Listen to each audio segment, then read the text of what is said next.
निम्नलिखित में से कौन से अणुसंख गुणधर्म है? ठीक है, निम्नलिखित में से कौन सा अणुसंख गुणधर्म है? तो अणुसंख गुणधर्म की टोटल संख्या कितनी होती है? 4। जैसे वाष्प दाब का आपेक्षिक अवनमन, ठीक है। दूसरा प्यारे बच्चे परासरण दाब, परासरण दाब। तीसरा प्यारे बच्चे क्वथनांक उन्नयन, क्वथनांक उन्नयन। और यहां पर चौथा जो आता है प्यारे बच्चे हिमांक अवनमन, हिमांक अवनमन। यही 4 हैं जो कि क्या है? अणुसंख गुणधर्म, बाकी भूल जाना। तो अणुसंख गुणधर्म कौन सा है? परासरण दाब है। नेक्स्ट 36 नंबर, एक मोल Al ट्रिपल प्लस को एल्यूमिनियम में अपचयन के लिए कितने आवेश की आवश्यकता होगी? कितने आवेश की आवश्यकता होगी? आइए इसको देखते हैं बच्चों। ठीक है, Al ट्रिपल प्लस है और इसको Al में कन्वर्ट करना है, Al ट्रिपल प्लस हो सकता होगी। आइए इसको देखते हैं बच्चों। ठीक है, Al ट्रिपल प्लस है और इसको Al में कन्वर्ट करना है, Al ट्रिपल प्लस है और इसको Al बनाना, तो कितने इलेक्ट्रॉन की जरूरत पड़ेगी? तो आप बोलोगे गुरुजी, है ना, आप बोलोगे गुरुजी यहां पर मैं अगर 3 इलेक्ट्रॉन जोड़ दूंगा, क्योंकि एल्यूमिनियम पर ट्रिपल प्लस है, मतलब 3 इलेक्ट्रॉन का त्याग किया है और 3 इलेक्ट्रॉन इसमें जोड़ दूं, तो 3 इलेक्ट्रॉन मैंने जोड़ दिया, तब Al में बन गया। तो इसका कहने का मतलब यहां पर 3 इलेक्ट्रॉन आवेश की जरूरत पड़ेगी। और आप सभी जानते हैं कि एक F बराबर मतलब 3 F की जरूरत पड़ेगी और एक F बराबर कितना होता? 96,500। इसी का 3 से मल्टीप्लाई कर दो, तो ये 0 0 15 18 1 19 9 त्रिक 27 1 28, ये 1 2 3 4 5 मतलब 2.895 गुणे 10 की घात 5। कहीं दिख रहा है प्यारे बच्चे? कहीं नहीं दिख रहा है।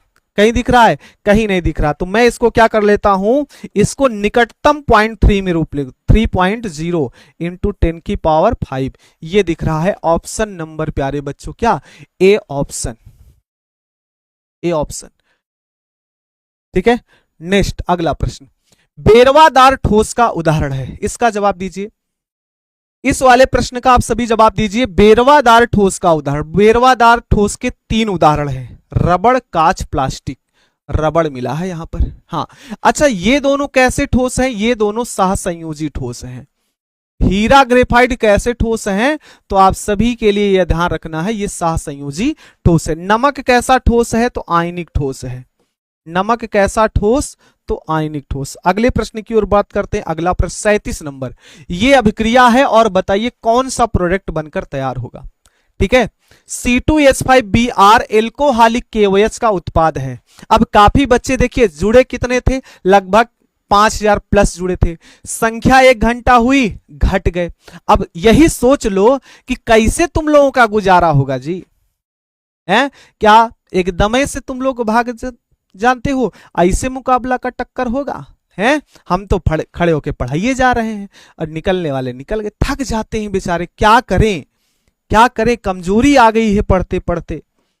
ठीक है, आप सभी को मैंने क्लास जब लिया था तो वहां पर मैंने बताया था प्यारे बच्चों कि अगर एल्कोहलिक KOH हो, जलीय KOH ने एल्कोहलिक KOH हो, तो हमेशा मेरे प्यारे बच्चे याद रख लेना, है ना, हमेशा याद रख लेना प्यारे बच्चे, एल्किल हैलाइड एल्कीन में कन्वर्ट होगा।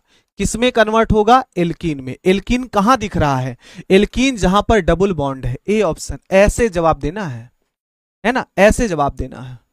नेक्स्ट अगला प्रश्न, फोटोग्राफिक फिल्म प्लेट में किसका आवश्यक घटक होता है? जो फोटोग्राफिक प्लेट होती है, जो रील होती है, आप सभी ने देखा होगा बचपन में, बाकी आप सभी के समय में थोड़ा सा स्मार्टफोन जरूर आ गया है, ठीक है, वो बात अलग की है, लेकिन हम लोगों के समय में ब्लैक एंड व्हाइट फोटो बनती थी, तो वो होता है सिल्वर ब्रोमाइड, जिसे हम लोग क्या बोलते हैं प्यारे बच्चों? AgBr, silver bromide. अगले प्रश्न की ओर बढ़ते हैं, 40 नंबर, किस कोट की अभिक्रिया के लिए वेग और वेग स्थिरांक की क्या इकाई समान होती है? किस कोट की अभिक्रिया के लिए? तो इसके लिए एक सूत्र आप सभी याद रखो, मोल n-1 litre 1 - n into second inverse. ये एक ऐसा फार्मूला है प्यारे बच्चों जो कि आप सभी को हर एक फार्मूले का, चाहे वो प्रथम कोटि का हो, चाहे शून्य कोटि का हो, या द्वितीय कोटि का हो, तृतीय कोटि का, सभी के लिए मेरे प्यारे बच्चों, सभी के लिए आप सभी क्या कर सकते हैं, वेग स्थिरांक की इकाई ज्ञात कर सकते हैं। वेग स्थिरांक की क्या याद कर सकते हैं, इकाई। तो ये फार्मूला आप सभी याद रख लेना। और वेग स्थिरांक दोनों के लिए शून्य कोटि की अभिक्रिया के लिए क्या होती है, समान होती है। प्रथम कोटि के लिए वेग स्थिरांक क्या होता है, सेकेंड इनवर्स होता है। और द्वितीय कोटि के लिए क्या होता है, मैं यहां पर 2 रखूंगा, तो यहां पर आएगा मोल इनवर्स, ठीक है। फिर यहां पर 2 रखूंगा,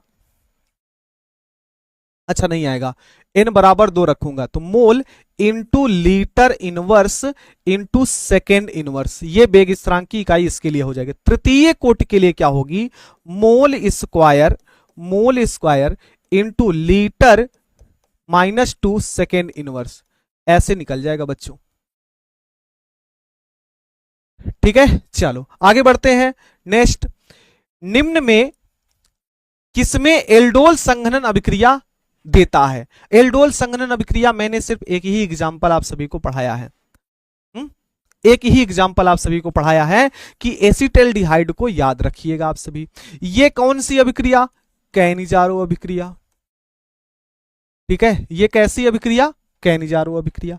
क्लियर प्यारे बच्चों। मैं नेक्स्ट क्वेश्चन, हाँ, CH4 में कितने सिग्मा बॉन्ड हैं, CH4 में कितने सिग्मा बॉन्ड है, तो कार्बन है, CH4 है ना, कार्बन की टोटल संयोजकता कितनी प्यारे बच्चों, 4 ही तो होती है, 4 ही तो होती है। और जितने भी एकल बॉन्ड हैं इस दुनिया में, सभी के सभी सिग्मा बनाते हैं, सभी के सभी क्या बनाते हैं, सिग्मा बनाते हैं। जितने एकल बॉन्ड है इस दुनिया में वो सभी के सभी सिग्मा बनाते हैं। तो कितने सिग्मा बने हैं, 4 ही तो सिग्मा बना है। कितने बने हैं, 4 सिग्मा बॉन्ड बने हैं। अगले प्रश्न की ओर, आवर्त सारणी के द्वितीय आवर्त में तत्वों की संख्या। गुरुजी तो 11th वाला क्वेश्चन है। हाँ भैया, क्या 11 से क्वेश्चन नहीं पूछे जाते, पूछे जाते हैं और पूछे जा सकते हैं, इसलिए थोड़ा बहुत ध्यान रखना कि 11th में पढ़ लिए तो 12th में नहीं पूछा जाता, पूछा जाता है। तो द्वितीय आवर्त में आवर्त की संख्या कितनी होती है बताइए भैया। पहले आवर्त में 2, दूसरे में 8, तीसरे में 8, तो मतलब इसमें कितने इलेक्ट्रॉन होंगे, 8 होंगे प्यारे बच्चे। कितने होंगे यहां पर एलिमेंट, तो 8 ही एलिमेंट यहां पर आप सभी को देखने को मिलेंगे, ठीक है, 8 ही। नेक्स्ट, हाँ, क्वेश्चन नंबर 44 क्या कहता है, जवाब दीजिए। क्वेश्चन कह रहा है कि एक विध जिसमें किसी धात्विक अयस्क को हवा की अधिकता में उसके गलनांक से नीचे, ये लाइन पढ़ लेना, हवा की अधिकता बोले, ठीक है, हवा की अधिकता बोले तो वो होगा प्यारे बच्चे भर्जन, और हवा की निम्नता अर्थात वायु की अनुपस्थिति तो वो हो जाएगा निस्तापन। दोनों में बस इतना अंतर है ना, दोनों में इतना अंतर है कि हवा की अधिकता, वायु की अधिकता भर्जन और कमी निस्तापन। क्लियर। आगे बढ़ता हूं, अगला प्रश्न। उजला और पीला फास्फोरस एक दूसरे के क्या होते हैं, अपर रूप होते हैं। क्या होते हैं प्यारे बच्चों, अपर रूप होते हैं। पीला फास्फोरस और उजला फास्फोरस या सफेद फास्फोरस जिसे बोलता। हाँ, यहां पर प्यारे बच्चों ब्यूना एन और ब्यूना यस एक क्या है, ब्यूना एस और ब्यूना एन क्या है, तो ये एक प्रकार के संश्लेषित रबड़ है ना, संश्लेषित रबड़ है। लेटेक्स क्या है, लेटेक्स क्या है, एक प्रकार का पौधा जिससे रबड़ को तैयार किया जाता है। हालांकि ये चैप्टर बहुलक का है और मैंने अभी पढ़ाया नहीं, मैं आप सभी को ईमानदारी के साथ बताऊं, पढ़ाया नहीं हूं, नहीं तो ये भी बता देते। लेटेक्स क्या है, एक पौधा जिससे रबड़ प्राप्त किया जाता है। बाकी सारी चीजें क्लियर होंगी बच्चे। हाँ, डेटाल का उपयोग कहां पर किया जाता है, ये तो पढ़ाया हुआ ही है, दैनिक जीवन रसायन पढ़े हुए हैं। डेटाल का उपयोग हम लोग प्रतिरोधी के रूप में करते हैं। जब साफ जैसे चोट आट लग जाता है तो उसके में भी साफ सफाई के लिए कर देते, तो प्रतिरोधी का कार्य हो जाएगा। अगला प्रश्न बच्चों, नाइट्रोजन और ऑक्सीजन क्या है, इसका जवाब दीजिए। बड़ा ही सिंपल सा प्रश्न है, नाइट्रोजन और ऑक्सीजन, तो ये किस ब्लॉक के एलिमेंट है, तो ये है पी ब्लॉक के, ये क्या है, पी ब्लॉक के प्यारे बच्चे। और पी ब्लॉक में अधातुएं रखी गई हैं, क्या अधातुएं रखी गई हैं, तो ये क्या है, नाइट्रोजन और फास्फोरस क्या है, अधातुएं। हालांकि उपधातुएं भी हैं, मेटल भी हैं, लेकिन प्यारे बच्चे ज्यादातर धातुएं अधातुएं ही हैं। नेक्स्ट, अगला प्रश्न, एल्कोहल बनने में एल्केन से एक हाइड्रोजन को किस ग्रुप द्वारा प्रतिस्थापित किया जाता है? देखो अगर ये एल्केन है और यहां पर एल्कोहल बनाना है तो बताइए। इतना प्रश्न, सिंपल सा प्रश्न, हाँ भैया इतना आसान सा प्रश्न पूछ लिया जाता है, इतना आसानी से प्रश्न पूछ लिया जाता है। तो यहां पर कौन सा ग्रुप हो गया? Alcoholic group, alcoholic group. Aldehyde के लिए CHO ग्रुप, कार्बोक्सिलिक के लिए COOH और क्लोरल के लिए Cl है। नेक्स्ट अगला प्रश्न है 50 नंबर का जवाब दीजिए। CH3COOH का IUPAC नाम।